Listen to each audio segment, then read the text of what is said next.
Hey, everybody. This was a really cool episode. I was chatting with Lori Winters, founder and CEO of Thread out of Atlanta, Georgia. They recently went through a major rebrand over the last few years, going from Choice Payroll to Thread as they shifted more to focusing on HR solutions. She's got a really unique mindset and purview. She was an engineering graduate, was in highly technical sales and sort of a highly technical background before coming into the payroll space, and has a unique story of why she started her business and how she got to where she is today. We talk a lot about business processes, about KPIs, about how to create an awesome culture. It was a great conversation, the one you'd expect to just sit in on if you got the opportunity to pick the CEO of a great company's brain for an hour, which is what I did. And so I hope you enjoy it. And please, if you've been enjoying these episodes, please go ahead and hit the 5-star button on whatever you're listening to this podcast on. It helps us out a lot to continue to make sure we create more episodes and create more content for you. And without further ado, let's jump into the conversation with Lori Winters from Thread.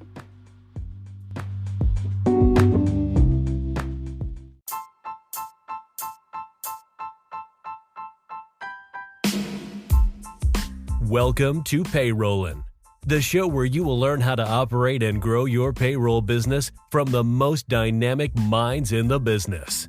If your company offers payroll services, this is the podcast for you. And now, here's your host, Matt Vady. Let's go.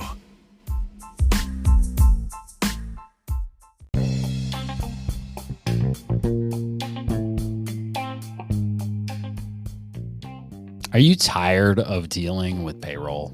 Would you just like to finally get out of this industry and start focusing on what you actually do best, whether you're a CPA, healthcare broker, whatever your core discipline is? You started offering payroll services because you thought it would be a great value add. And then you quickly realized, well, this is consuming way more time for not enough money than I originally thought. Did you know that we are actively acquiring payroll books of business? We would love to work with you to identify if we can help you to partner with the right group that makes sense for an exit for you, but creates consistency in how you continue to treat your clients. If you're interested in learning more about Guru's acquisition services, simply go to guru.co/acquisitions. That's GUROO.co/acquisitions.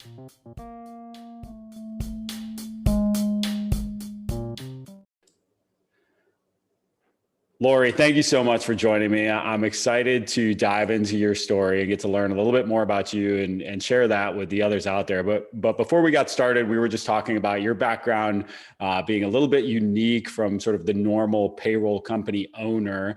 You've owned Choice Payroll, now Thread, for over 16 years, but you started with some maybe different roots than some of us out there. Share with us a little bit about your background and kind of how you got where you are today. Yeah, sure. Thanks for having me. So I'm a little different from most companies or most people that started this business in this crazy industry we're in came from either ADP or Paychex or something similar. And I did not. I came from an engineering background and have an engineering degree. Then I went on to I was more in high-tech sales and sales management. I managed a global team, traveled a lot internationally. Prior to starting this business, and then kind of fell into this business in a weird way. I helped my brother start an outsourced accounting firm because I was a little done with all the international travel, and so decided I wanted to sow my entrepreneurial oats a little bit, and so I helped him start an accounting firm. That is how I ran into the whole payroll world. And as we were touring payroll companies to decide who we were going to outsource payroll to, I was touring some of the local companies in Atlanta, and I have an industrial engineering background, which is all about process and the process improvement.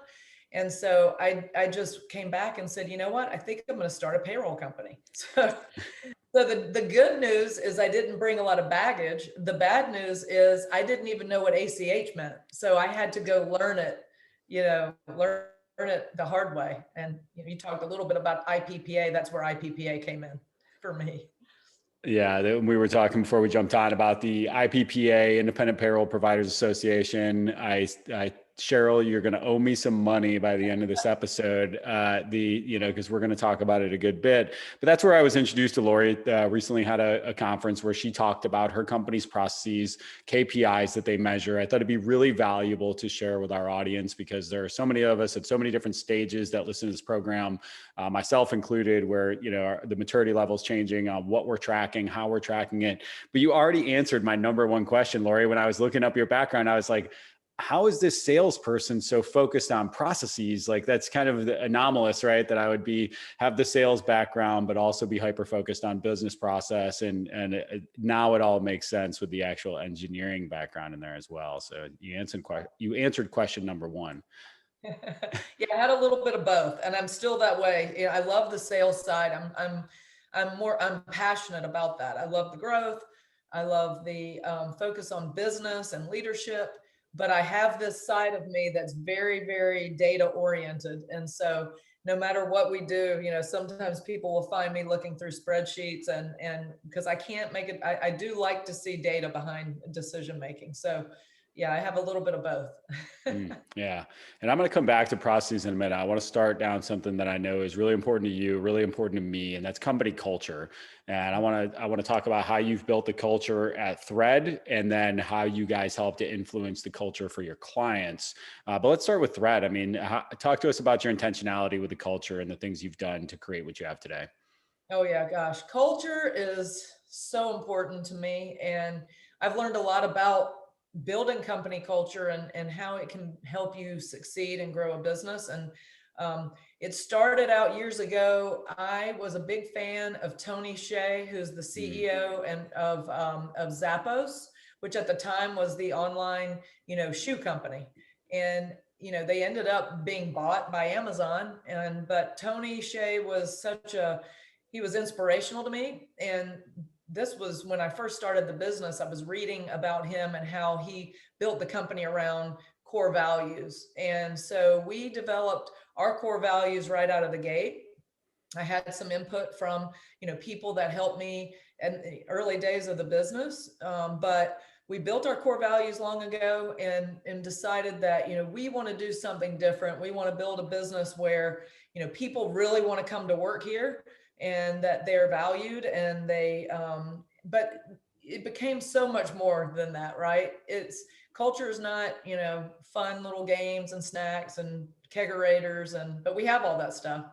But it also, what I found out over time is it's more than just that. People need to know that not only that they're valued, but what the expectations are for them. Everybody needs to know what they're expected to do and how they're doing. So the performance side of that becomes real important as well. People need to know how they're doing. They also need feedback, and they also need to know what their growth plans are. So culture is more than just company, core values and having fun and valuing people. It's also really helping develop them as in their career. So I found that over time, we would lose somebody, and somebody would leave, and I would be so devastated. I couldn't understand why. I said, we've got such a great culture, but we do a lot of employee NPS. We do an NPS, Net Promoter Score, with our clients, but we also do an internal employee NPS survey. And over time, what I realized was what we weren't doing well is we weren't making sure that they understood what their value to the business was and what they were responsible for and what the definition of success in their job was and what their career path would be. Those were things that I just didn't understand long ago. And so we did a lot around that as well.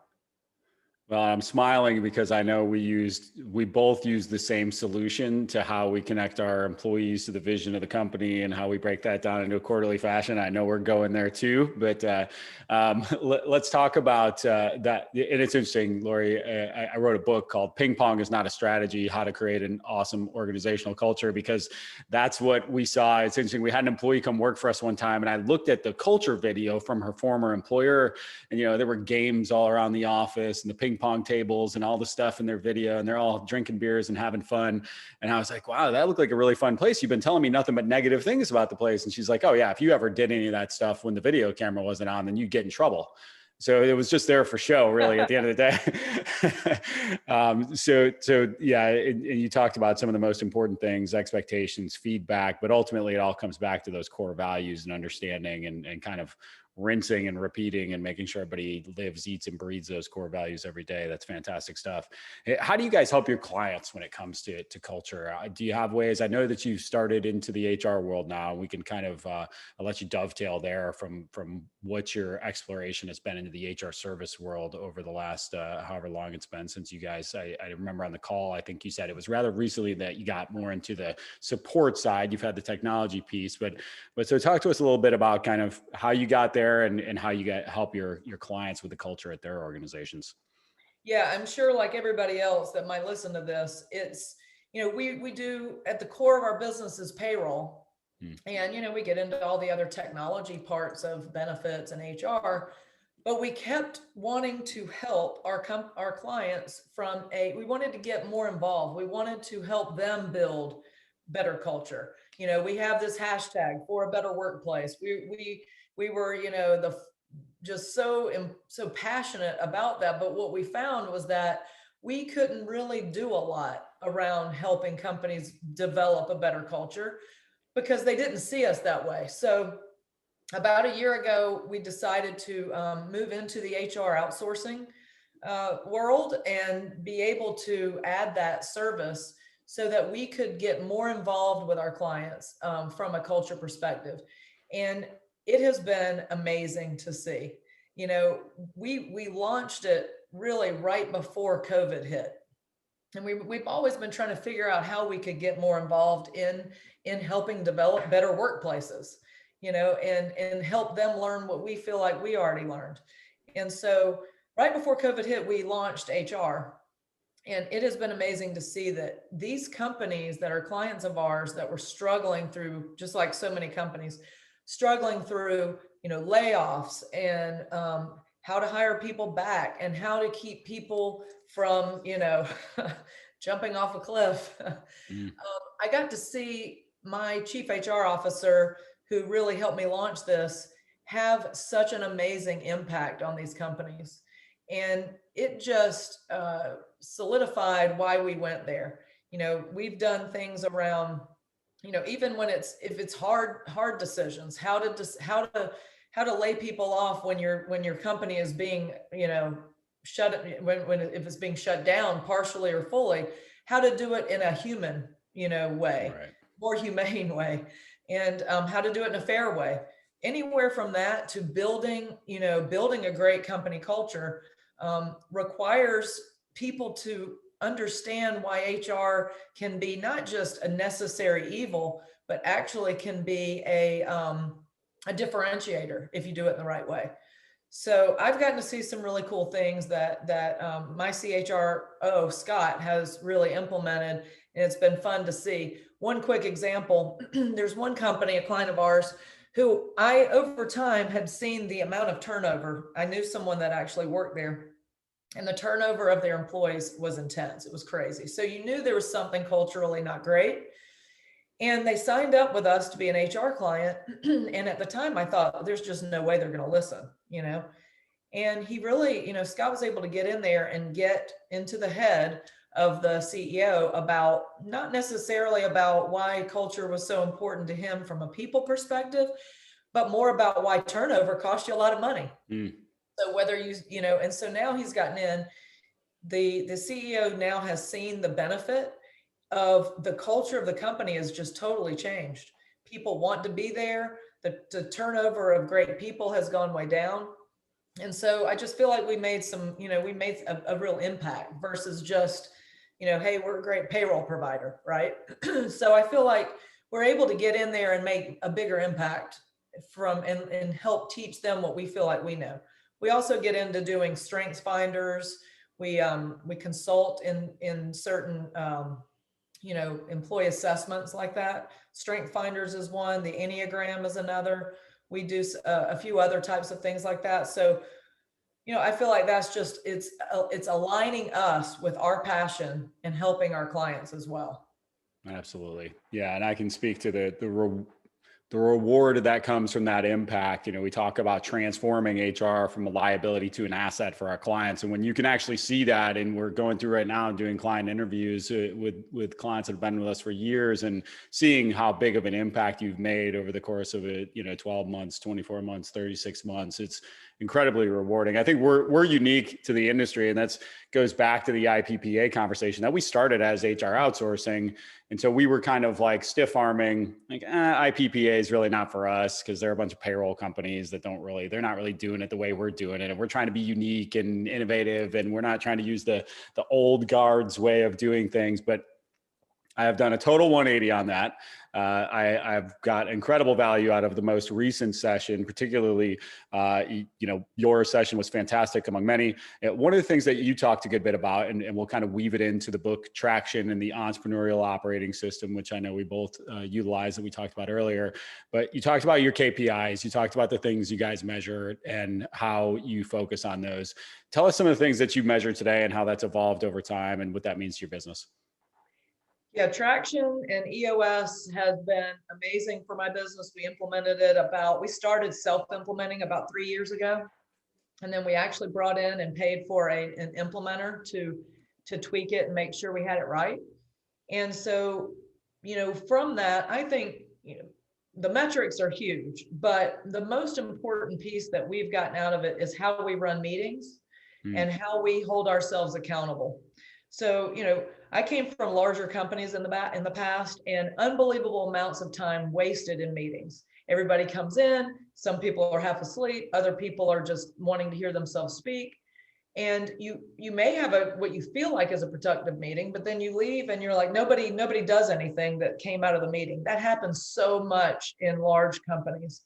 And so, and it happens in small companies too. It's happening in ours. So I think one of the biggest things that we've done is, and I'll talk about the metrics, but I think how we handle meetings, and we follow the L10, it's called the level 10 meeting. We follow that all the way from the leadership team to every department in the company. So everybody speaks the same language. Everybody knows what the L10 format is. And, in the L10 meetings, we go over our scorecard. That's where the metrics come from. But we IDS, it's called, IDS. It's what is the issue? You discuss the issue and you solve it during the meeting. And through that comes to-dos. Everybody has to-dos, that come out of that. And we're tracking it in a software platform called Traction Tools. And so I get an email. I'm in multiple L10 meetings, and I could be the worst to forget what I said I was going to do. And so I get a little reminder, every week, you have 5 unfinished to-dos. And I'm like, oh gosh, I got to get that done before I show up into a meeting and look like an idiot. So the accountability and discipline that we as a company have gotten from Traction is the number one thing for us. From a metrics perspective, kind of like I said on the panel, I think it's not as important to get the metrics right out of the gate, but just to get some. Every person in our company has at least a number that they're tied to, that they know that they're responsible for. And so, we have tweaked our metrics over time. We'll determine, hey, this metric's not giving us anything. It's not helping us move the business forward. And we will, as a group, determine what would be a better metric. But we have from a leadership perspective, we're looking at, Net Promoter Score, which is our client satisfaction survey. We're looking at time to first response. We're trying to look at some leading indicators and lagging indicators. Obviously, we're looking at, revenue. We're looking at net profit. We're looking at, client losses. And then each department has their own metrics that kind of flow through from what the leadership team is looking at, that they can influence and they can impact. And so each department has their own. I think it's important to pick a subset, just a handful of what are those most important metrics that are going to move your company forward, and so that's what we do, and as much as I feel like right now we have good metrics, but it could change over time. It's just important that people have metrics, that you pick a few things as a team that you feel like is going to be valuable to move the company forward. some leading, some lagging. I couldn't agree more. And I'll tell you, just for those of you out there, once again, the name of that book is Traction. Neither of us are getting paid on this, but it is funny that anybody who uses EOS is very vocal about it. I have found in the last month, I've collectively seen, CEOs of $10+ million companies, each to a person, talk about how they use EOS in their business and the transformation, like how much it changed their business. We probably started a little bit early. So if some of you out there are going, well, it's just me and one other person, or it's just me, read the book, start to understand the foundations, because they make a couple key points in the book that say you either have a system or no system. What's your system for running your business today? Most of us have no system, and so this system is better than no system, right? You can put it up against some others, and it may have its downfalls, but secondarily, you hit on something there, and I like the way they give the visual of, if you were on an island and you needed to know what was happening in your business, what would those metrics be? And we can all see ourselves at the beach trying to get some vacation in and trying to actually get away from your business for a minute in the early days, especially. What would you need to look at to know if things were happening the way you want back at the office? And so, to your point, in the early days, they're going to be very tactical. Are people getting responses? Are they getting, is everything flowing through our ticketing system, et cetera? But then they can start to grow. And we just, after watching your session, I went through and changed all my metrics, and not all of them, but we kind of shifted. We've matured a little bit. Our team's grown. We started it when we were 2 or 3 people, and now we've got a dozen or so. And so we've got to change the metrics based on more departmentalized, which is something I gleaned from your guys' conversation on the panel. So let's shift a little bit on that, and we can keep weaving some of that in throughout. But you recently went through a rebrand. Talk to us about that. What was behind that, and how that worked, and some of the lessons learned from a rebrand. I'm always curious when somebody goes through a rebrand. Oh yeah, it's a challenge. You think it's just a decision that you've made and it's not going to impact a lot of things, and it really, really does. Yeah. We were Choice Payroll, and it was near and dear because I started the business out of nothing, and it was a personal name, and it was just hard to let it go. But what we felt like is we were no longer just a payroll company. And I think we were putting, kind of pigeonholed with payroll in the name. So we decided we wanted to do something a little bit more interesting. We knew that we wanted to get into the HR space. And, I just felt like it was time for something different, something to be a little more unique, a little more fun. To go, for recruiting, from a recruiting perspective for people. Also, hey, you want to come work for Choice Payroll? Well, I don't want to be in a payroll company, right? So we did it for multiple reasons. We hired a marketing firm to help us come up with a name, and they came up with 2 names, and I hated both of them. And so I actually came up with the name, and not that, and we voted on it. And we voted anonymously, and people like the name Thread better. And the reason I came up with Thread is because this is funny. I just Googled all words that have HR in the middle of the word, and Thread came up. And at first I was like, well, Thread, people are going to think, and some do, that we sell clothing. But what I liked about Thread, it was more about connections. So we decided, connecting people and technology. And so that's kind of the meaning of Thread for us. And so we loved it. We launched it, loved it. It was hard. I still sometimes hear people answer the phone Thread Payroll, because we still have some of our original clients that just had a hard time, getting past the name Thread. I got a lot of texts and calls when we first launched, even though we sent out emails, we sent out, all kinds of communication about the rebrand. I immediately got my phone blown up with, who did you sell the company to? Okay. So that was a challenge. People thought we sold. We got through that. We still had a hard time with some employees answering the phone. They'd say Choice Thread, And it was a challenge. You don't realize how much you have to change when you do a rebrand. I mean, everything changes. So we're really glad we did it. I'm 100% glad that we did it, but you don't do it without thinking through the whole process.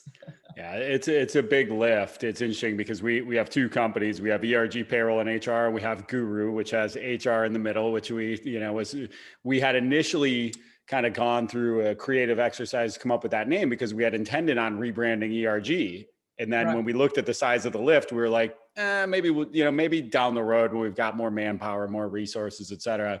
And then we developed this piece of software and we're like, oh, cool. We have a brand sitting on the shelf we can pull off and use, but we still kind of look at, to your point, ERG payroll and HR, not exactly the most, sweltering name out there. So we are always very conscious of the branding component and where that'll go over time. It's not easy, but it was worth it. How long ago did y'all do it? About 5 years ago, maybe 4 years ago. Yeah. Well, I love the brand. I think it shines. Your team does a good job putting it out there, and you guys do a really good job with the employer branding as well. Was one thing that jumped out at me as a HR nerd, right? And so I see that you've done a good job putting your core values on the site, putting exciting and fun pictures out there that people are doing to try to attract top talent to your team. So that's tremendous. Let's kind of circle back there to processes. I mean, talk to us about the evolution of, back when you started and you were growing over time. I mean, it's been a long road for sure, 16 years. How did you define some of those processes early on, and what were some lessons learned that you can share with folks out there that are maybe a little bit earlier in their growth pattern?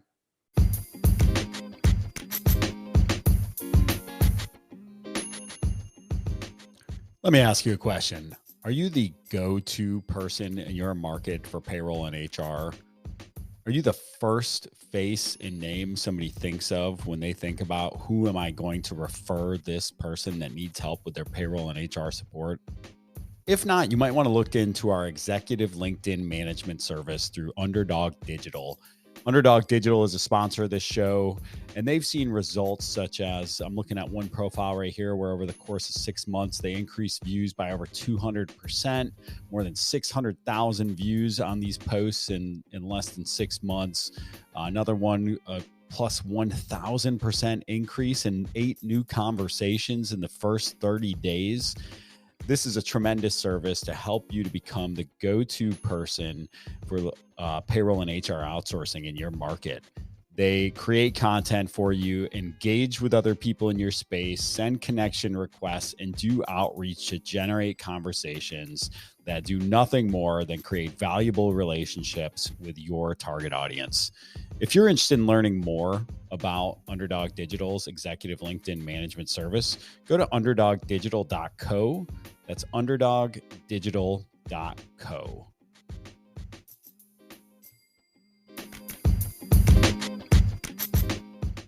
Yeah. So my personality, even though I have a technical side, I'm very entrepreneurial.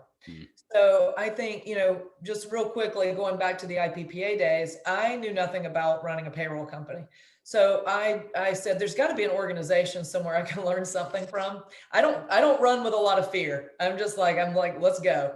So I said, I found IPPA, just Googled, IPPA. Oh, there is an organization. So I joined it. My very first meeting, I had broken my ankle thinking I could play basketball with some local kids in the neighborhood, and I fell and broke my ankle. So I was going to go to the first meeting, and I'm like, I am not going to miss this meeting. So I still went with my little hobbling, with my crutches, and I met some incredible people that I really would love to shout out that are no longer with IPPA because they grew their businesses so successfully. I met Bob Coughlin, who was the CEO of Paycor. And, he went on to just blow that company up. I met Michael Alter, who was the CEO of Sure Payroll, who ended up selling to Paychex. And those two, along with other individuals, I remember I think I had 20 clients at the time. And I looked around and I said, who are the players here? Who has done something huge here? And I want to meet them. And so I just got to know them over the years, and they were big mentors of mine. So I learned a lot. One thing Michael Alter, Sure Payroll, I remember saying, and he had a Harvard MBA. I always thought I had I had my Georgia Tech engineering degree. Then I meet Michael Alter. He's got an MBA from Harvard, and I said, what's your one piece of advice? And he said, figure out what you want to do, but most importantly, figure out what you don't want to do, and really steer clear of that and be laser focused. And when you're starting a business, it is so hard to do that because you just want revenue. And, I made a lot of mistakes. We just took on, somebody told me your first 100 clients will haunt you to the day you die. And it's kind of true, because you'll take anything and everything. So I didn't really listen to Michael for a while. I just grew the business as fast as we could. And we did grow very quickly. And I would say right out of the gate, we didn't focus on process. I think there's a point where you've got to grow the business first to a certain level and not overthink too much. Just have some basic processes. You've got to have some good operators, some people who are just willing to, you say we want to go over here and they're like, let's go. And I got lucky, and my first few hires were just so like, let's just go, and we did. And then you get to the point where, okay, we're causing ourselves a lot of problems right now. And I brought in a consultant at the time because I had been reading about, it was at the SSAE 16, now it's the SOC audit and SOC audit. And I remember thinking, that would add a lot of credibility for us as a small organization to go have a SOC audit. And it was called something different at the time, or SAS 70 it started out. Yeah, so I brought in a consultant to get us ready to get there. It took us a year of just commitment to putting in what you're talking about, the metrics, just some basic process that we didn't have at the time. And so we started out just real simple, some basic sales metrics, activity. I got help, like I said, from some of my mentors on some basic activity metrics that we wanted to track on the sales side. How many FTAs, how many first-time appointments are they going on? Like, let's not make it complicated. Let's make it simple. From an operational perspective, I had to start from scratch. It's just like most of us have, like, how many clients per payroll specialist can they handle? We started tracking just tax notices. How many tax notices? How many days does it take to get a tax notice resolved? Because those are things that really can hurt you from a customer service perspective. So, my advice is if you're small, I would start out and I would get the book traction, because I wish I'd done it earlier. I don't care how big you are. You could be yourself and a couple of people, and you may be in all the same seats or in multiple seats, but that's okay to start out with. But it really will walk you through how to think about what are the top metrics that I need to worry about. And when you're small, I just think you need to focus on just a handful, things that are going to move the company forward. And, in Traction, it talks about the financial drivers. What are I think it's like 8 financial drivers of a company.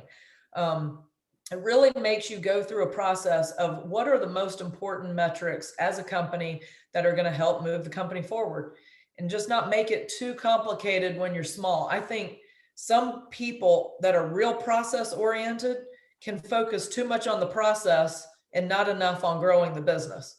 So you don't want it to get in your way, but you want a handful of things that you can control. And then over time, as you grow and you have more people that can help, then you develop, better and better metrics that get you further faster, but not to overcomplicate it. I think at one point we probably had too much of a process around sales. And I realized that to have a couple salespeople, it was just too complicated. So we just needed a handful of things that we could really track, because metrics without being able to track them and hold people accountable to them are just a waste of time. So just start small, just start measuring a couple things, That's fantastic. And I think I'll go back to where you started too, because that was one of the things, even prior to joining IPPA, I think the first episode we did of this was with Matt Umholtz from Paysphere out of Houston, Texas. I just reached out to him on LinkedIn. So if you're listening to this and you're like, geez, I don't want to shell out the $500 a year. First of all, just shell it out. Trust me. I wish I would have done it sooner.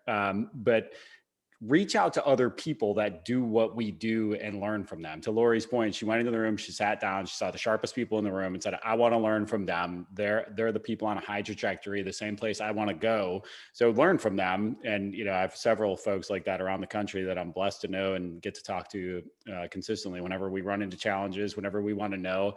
Lori's a great person. She's well out in front of us. Ask her a question of, hey, how did you evolve when this came up?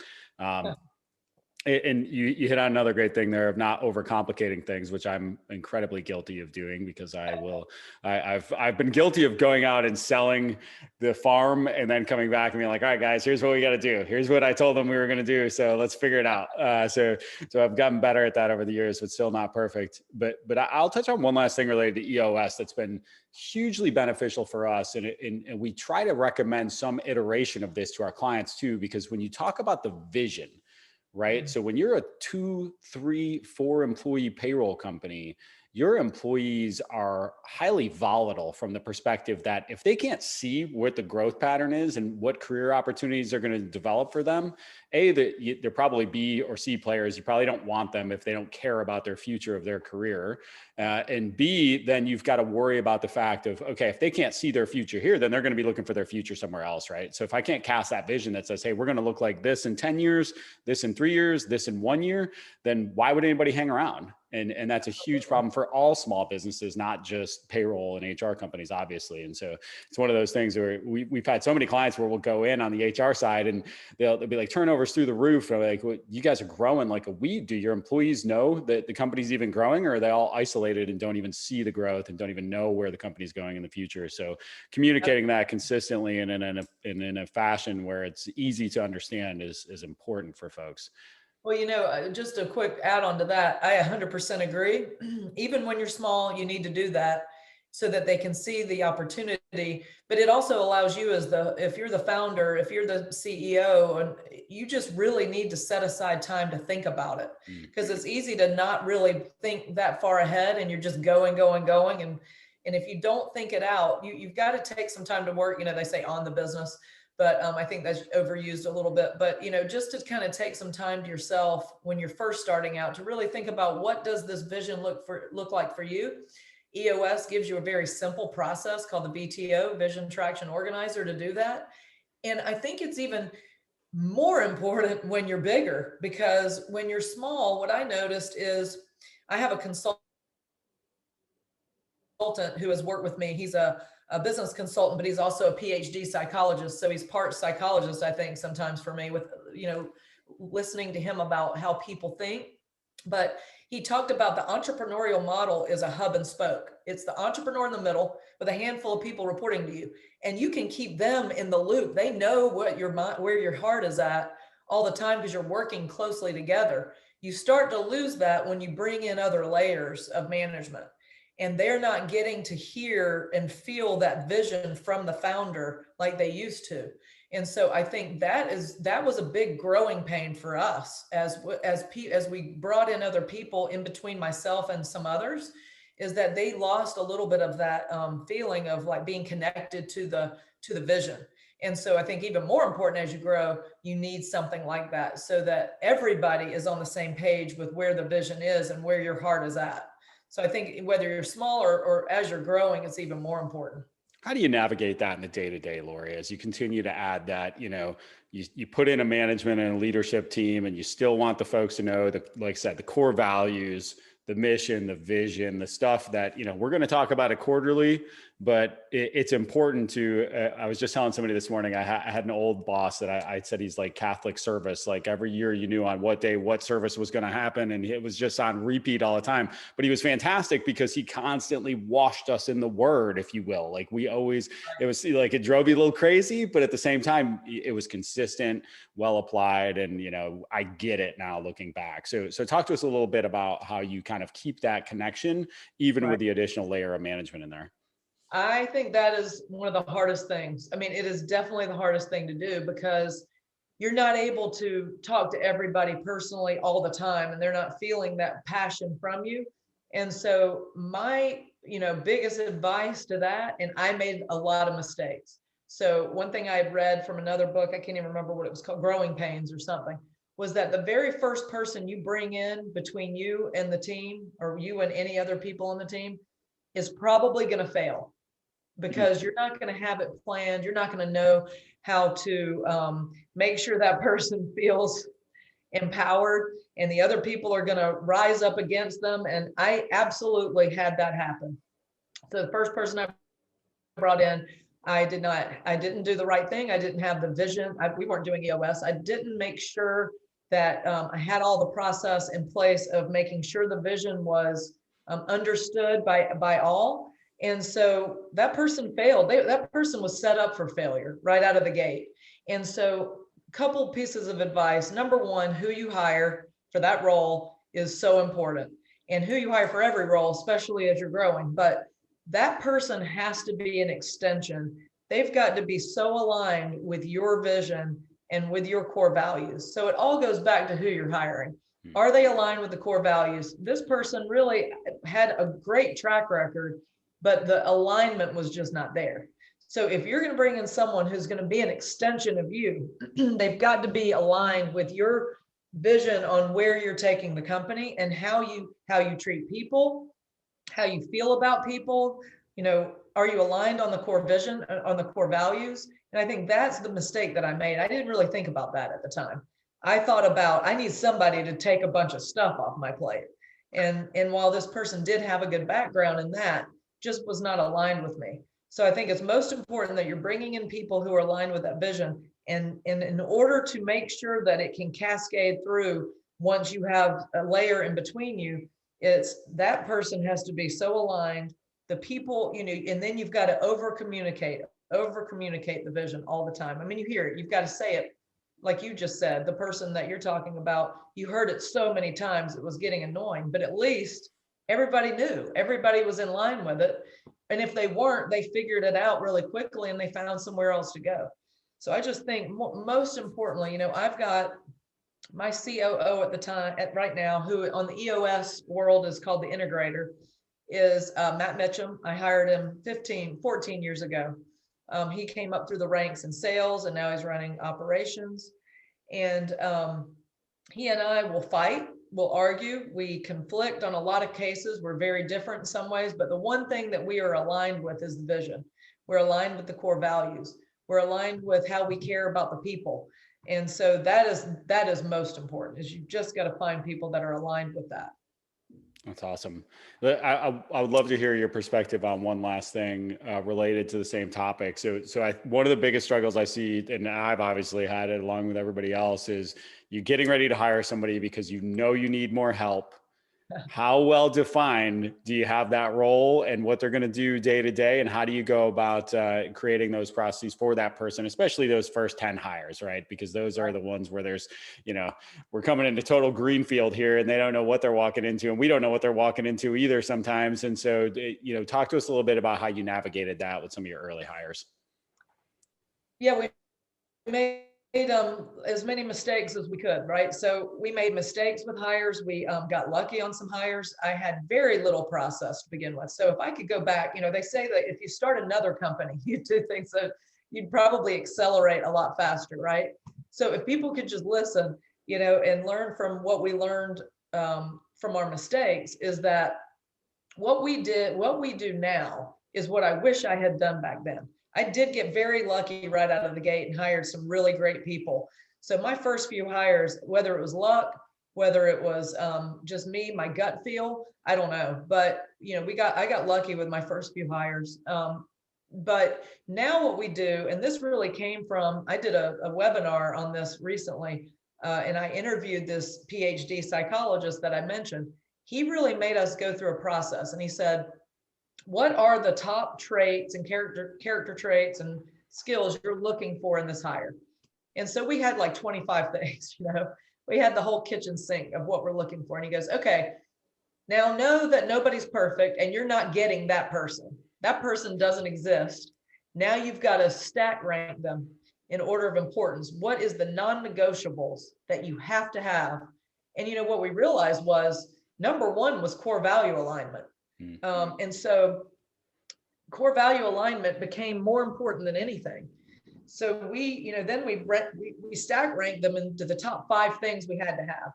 That really helped us kind of figure out what the job profile looked like, what the personality profile looked like. We do a couple assessments to kind of help us with that.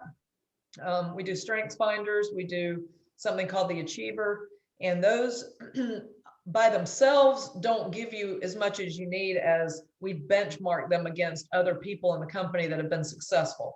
So the benchmarking against other successful people that have done well in the company has been where the value lies. That's where the real gold is for us. And, learning that no matter how good somebody is at what they do, the biggest mistakes I've made in hiring is hiring to skill and knowledge over core value fit. And you just cannot, understand the damage that can do if the core value fit is not there. So that's number one.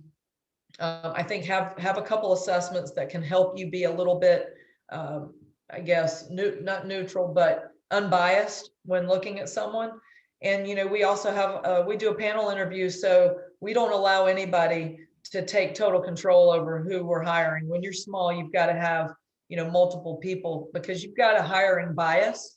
If you're, like you're saying, you're desperate for a role to be filled, and you're the hiring manager, or you're the person, even if it's just you as the CEO and a couple other people, you're going to make the wrong hire. There's no doubt, if you do it out of desperation. And so you've got to have somebody keep you in check. So even back then, I would have multiple people help interview. It would not just be me, because I also have a tendency, like anyone does, to want to hire somebody that's just like me, that has the same personality. And, you'll find out over time, if you have a whole team of you're in trouble. You need a balance. For a lot of reasons. And the person that's going to balance you, a lot of times in an interview, you're going to dislike. And so you've got to understand that going in, and you need somebody to keep you in check. Yeah, it's tremendous. Great stuff. A couple of things to kind of just emphasize there. Core values. People, if you're out there, it's just you got 2, 3, 4. If you are in business and you have more than 20 clients, you need to have your core values, at least the first working framework of that. They will change, they will evolve, not from the perspective. So that's the thing. Core values don't change, right? Because they're your core. They are what you are. But it's a lot easier to connect the dots looking backward than forward. So history will help you as you continue to go. I remember we had a core value that sounded great on paper and was super important to us, but nobody was living it out. And so it had to go, right? So it was like, it's really easy and nice and fluffy to put this on the wall, but yeah, I don't look around the office and feel like people are living this out. So, and I've got a really simple worksheet if anybody's listening and needs some help going through that. There's a million online as well. You talked about something in there. Core values, though. Sorry to interrupt. My advice. No, go ahead. Values, make them actionable. Something that, to me, like some people have integrity. Well, that's just permission to play in my company. If you don't have integrity, we're not even going to talk to you. So really, to me, it's things that are actionable, things that you can really, one of mine that I really love is called Own It. So it's really taking ownership. And we explain what that means. It means you never say that's not my job. Somebody calls in and they have a problem. I don't care if it's a tax problem and you're a sales rep. You're going to own that until it's handed off correctly to the right person. And so that's one of the, on core values, just have a handful and make sure that there's something that you can define and, make them actionable. We do core value awards every month. I think that those things that's how you keep them going. And so that's my advice anyway. No, that's great. There does become this marketing component of the core values, right? Where they have to be memorable. They have to, there's always the first iteration, to your point, where it's like, you should take ownership. Like, accountability was probably the first word that came up. And then it was like, all right, how do we make accountability something where I can hold you accountable to it day in and day out with some phrase or term that's memorable and that we can all rally around, and own it becomes that phrase. So great stuff. We even have a little fun, and that kind of became kind of a joke, like, oh, well, what kind of core value is that? But in reality, that's how our team is. We like to get together. We like to do things and have a little fun. We like to be a little stupid sometimes, we like to dress up for Halloween. And so if you're a member of our team and you don't like that, you're not going to enjoy the company. So it kind of became a big core value for us, Yeah, if you don't like stupid, you won't fit in at my company. That's for sure. I'm gonna put that. I like that question. You're not gonna... But I'll hit on one last thing, because it's a mistake I've made several times, and you go back to hiring process. You touched on something really uber simple that we all need to add in. You talked about benchmarking, and I can see the sort of collective eye roll for that guy or gal out there they're trying to hire their first person. And they're like, what on earth do I benchmark about? Go get an assessment on the candidates that you are interested in. The people who run the assessment companies can benchmark them against people that are successful in that role. They don't need to be people that worked for you in the past. They have sales types, they have HR types, they have accounting types, they have payroll person types. So don't worry about it. That stuff exists. It is worth a couple $100. It is such a massive disruption to your business to make a bad hire in so many ways. And, I remember we have a pretty well-defined hiring process. We're an HR company. We kind of have to. And so I remember clear as day, skipping a step in that process and then standing there with this woman on her first day going, I skipped too much time here. We always say even a donkey can act like a thoroughbred for 3 interviews. And so, that's how it goes, right? You need more time with people. If nothing else, people just add more time to the amount of time you spend with people. Make it 3 interviews instead of 2. Make sure you're adding in the assessment and just get more until you can get more scientific with it, which it is not hard to do. But yeah, so great stuff. So what's some parting wisdom you want to leave with our burgeoning payroll company owners out there, Lori? Oh gosh, there's so many things, most of them come from mistakes that I made. I would say, one thing that put me probably a little behind from others. I'm a single founder. A lot of my peers that I'm really close to now that have just blown up and done really, really well, have 2 founders. And I don't think you have to have 2 founders, but you have to have 2 skill sets at a very early phase in the business. And I have a sales mind and I also have a technical mind. So I could do both right out of the gate. But if I brought somebody in a little bit earlier, so if I had said, hey, I'm much stronger on the sales side and growth side, then I could have brought somebody in real early on that was very operationally minded. I think we would have accelerated our growth earlier. And now I have that, but it took me a while to have that. That's something that I have seen a big difference in companies that have grown faster is they had 2 people, not necessarily equal in ownership. They don't have to.